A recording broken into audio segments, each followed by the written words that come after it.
प्रश्न में दिया गया आपका है 0 डिग्री सेल्सियस ताप पर 0.45 ग्राम ग्लूकोज को 250 मिली जल में घोलकर विलयन बनाया गया।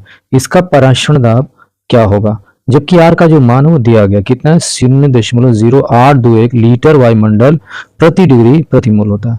तो यहाँ पे 0 डिग्री सेल्सियस ताप को दिया गया है। ताप कितना आपका हो जाएगा 0 डिग्री सेल्सियस से 273 जोड़ देंगे तो आपका कितना हो जाएगा 273 केल्विन हो जाएगा। यहाँ पे 45 ग्राम जो आपका है देखा जाए तो ग्लूकोज जो है दिया गया, तो ये विलय हो गया 45 और 250 मिली जल मिलाया यानी विलायक हो गया। यानी विलायक का जो आयतन वो 250 मिली है, 250 मिली है, जबकि 0.45 ग्राम आपका ग्लूकोज है। अब इसमें आप सोच सकते हैं कि डब्ल्यू का जो मान ये स्मॉल डब्ल्यू का मान दिया गया, ये आपका आयतन दिया गया है और ज्ञात क्या करना है पराशरण दाब अर्थात पाई का मान ज्ञात करना है। अब आगे की तरफ देखते हैं। अब देखेंगे पहले तो डाटा लिख लेंगे। डब्ल्यू का मान कितना दिया है, डब्ल्यू का मान 0.45 ग्राम प्रश्न दिया था। 0 डिग्री सेल्सियस ताप पे प्रक्रिया थी तो 273 केल्विन आपने निकाल लिया। आयतन 250 मिली था, उसको लीटर में चेंज कर लेंगे तो आप देखेंगे 250 में आप 1000 का भाग कर देंगे, लीटर में चेंज जाएगा। ऐसा कर सकते हैं। अब इसके लिए आप करेंगे क्या कि जो आर का जो मान होता है इसके लिए 0.0821 लीटर वायुमंडल प्रति डिग्री प्रति मोल के बराबर होता है ये। लेकिन पराशरण दाब यदि विलयन के अंदर निकालना चाह रहे हैं तो आप पराशरण दाब का जो फॉर्मूला ये होता है पीवी बराबर क्या होता है, पीवी बराबर एन आर टी हो जाता है। जबकि एन का जो मान होता है, एन के मान की बात करें तो एन बराबर डब्ल्यू बटा के क्या हो जाएगा आपका यम हो जाता है। तो डब्ल्यू बटा के यम आपने लिख दिया, ठीक है, डब्ल्यू बटा के यम हो जाएगा। और ये जो पीवी बराबर है डब्ल्यू बटा के यम आर टी, ये एक फॉर्मूला बन गया। अब इसी की सहायता से आगे प्रश्न को हल करना चाहेंगे हम लोग, ठीक है। क्या चाहिए था, पराशरण दाब चाहिए था। तो पराशरण दाब के लिए क्या करेंगे आप, ये वाला जो भी का मान इसको नीचे की तरफ ला करके भाग कर देंगे। ये भाग करेंगे तो आपका बन के आ जाएगा डब्ल्यू आर टी बटा के एम भी।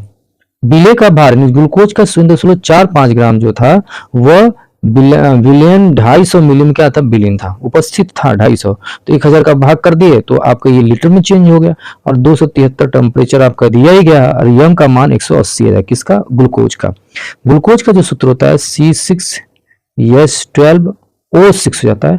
इसको जब आप हल करेंगे तो हल करने पर कितना जाएगा 180 आ जाएगा। इसको हल करने पर आपका 180 होगा। अब इसी को हम लोग मान को पुट करेंगे, देखेंगे पराशरण दाब जो P बराबर से या पाई से भी व्यक्त करते हैं तो विलय का भाग 0.45 होगा, जबकि आपका 0.0821 जो होगा ये R का मान है। 273 आपका ये होगा, 1000 आपका ऊपर चला जाएगा तो नीचे 250, 250 का भाग इसमें कर देंगे 4 बार जाएगा। तो ऐसे भी कर सकते हैं या तो ऐसा भी कर लीजिए, आप इस तरह से भी कर सकते हैं। देखिए थोड़ा सा ऊपर हम कर दे रहे हैं, यहाँ पे आप देखिए 1000 हो गया तो ऐसा कर सकते हैं कि ये इस जीरो से ये दोनों जीरो आपका ये 1000 कर दिया, बस 10 बच जाएगा, 10 बच गया, 10 लिख दिया। 0.45 0.0821 273 गुणित 10, ये आपका नीचे 18 गुणित कितना हो जाएगा 25 हो जाएगा। अब इसको आप दशमलव घटा देंगे तो 45 गुणित 10 की पावर -2 लिख सकते, क्योंकि 100 का गुणा किया 100 का भाग कर देंगे। आप इस तरह कर सकते हैं। इसमें आप 4 अंक घटाएंगे 10 की पावर -4 हो जाएगा, क्योंकि उतना ही गुणा किया तो आपका मान इतना, उतना भाग करेंगे तो ये ऊपर जाकर के माइनस में चेंज हो जाएगा। 273 गुणित 10 नीचे 18 और 25 हो जाता है। अब इसे आप थोड़ा सा और देखें, आगे थोड़ा सा बस देखने की जरूरत है, क्योंकि देखिए जब पावर्स में आप चेंज करेंगे तो पावर में चेंज करने का फायदा ये होता है कि आसानी से अंक आ जाते हैं, उनको कटाने में आसान रहता है। अब देखिए यहाँ पे 9 दूना किया आप 18 हो जाएगा, यहाँ पे 2 हो गए और 9 5 45 हमने 5 लिख दिया। 5 5 से आपका कट जाएगा तो बच गया आपका, ये भी आपका 2 होगा, 2 2 से ये कट जाएगा तो बचे कितना आपका 821, ये बच गया 273। तो 821 गुणित कितना 273 कर देंगे और ये 10 की पावर -6 हो जाएगा। अब इसका 821 और गुणित 273 करेंगे तो ये गुणा करने पर आपका मान कितना होगा, इसको देखेंगे।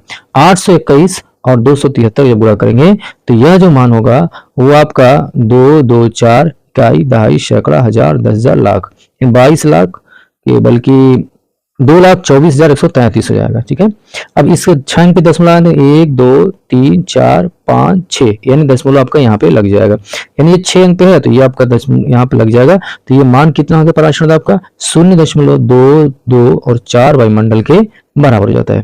तो ये पराशरण दाब अर्थात पाई के बराबर हो जाता है, यानी ऐसे कह सकते हैं पराशरण दाब पाई के या पी के बराबर जो ये मान है आपका आ जाएगा। अर्थात इस प्रश्न के लिए जो पराशरण दबाव आया है वो P के बराबर से क्या हो जाएगा 0.224 वायुमंडल हो जाता है। वीडियो देखने के लिए धन्यवाद। लाइक शेयर सब्सक्राइब जरूर करें।